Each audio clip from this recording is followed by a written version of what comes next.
My name is Bill Gale.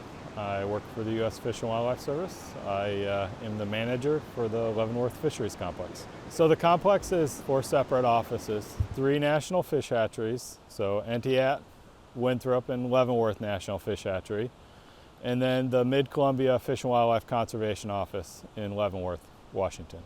There's about 50 staff members in the off-season. In the field season, we have about 55 employees working throughout eastern Washington, from basically from McNairy Dam to the northeast corner of the state.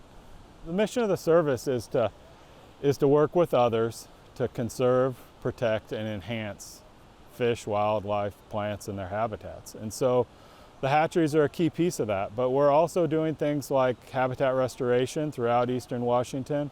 We're monitoring native fish populations, and we're working with hatcheries to improve performance, improve their returns, and really help them meet their goals. Grand Coulee Dam, when it was built, blocked fish passage to about somewhere between 25 and 40% of the available freshwater habitat for salmon and steelhead in the basin. And so helping to mitigate for that's important, but they have different specific missions. Leavenworth and Entiat are focused, their programs are focused on returning fish for harvest.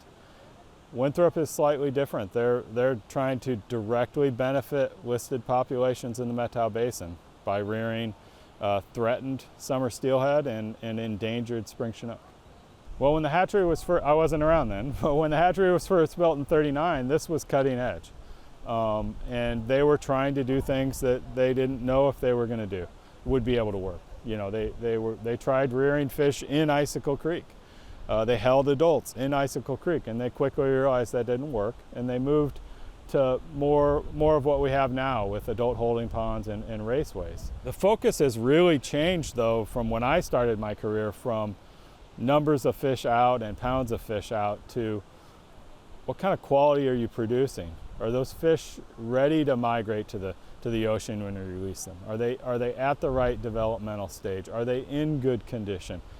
Are you managing for pathogens and disease in your hatchery environment so you're releasing healthy fish?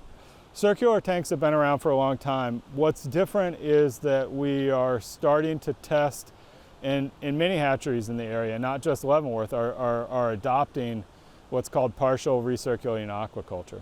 And so it's a method to basically reduce your water use. Instead of just using it once and passing it straight through the raceway, you're cleaning a portion of that water.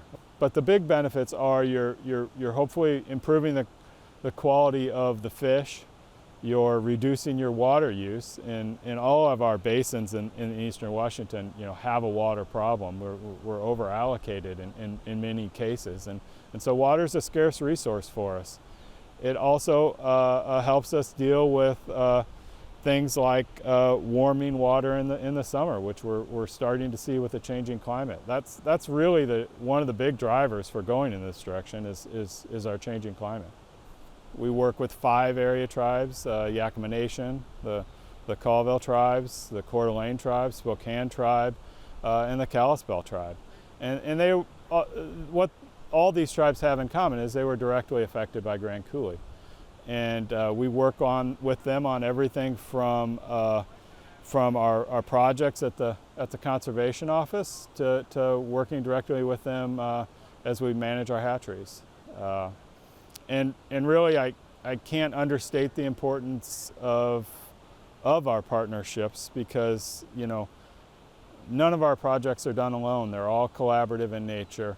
And I think that's one of the things that everyone at the complex enjoys the most, is working with our partners, whether they be the tribes or the state, other federal agencies, local governments, or local nonprofits like Trout Unlimited or others. It's very personal for I'd say the hatchery staff.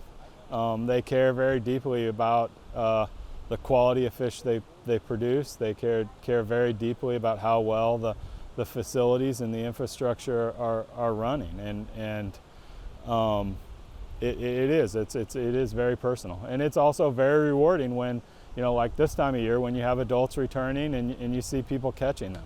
That's what the hatchery is there for.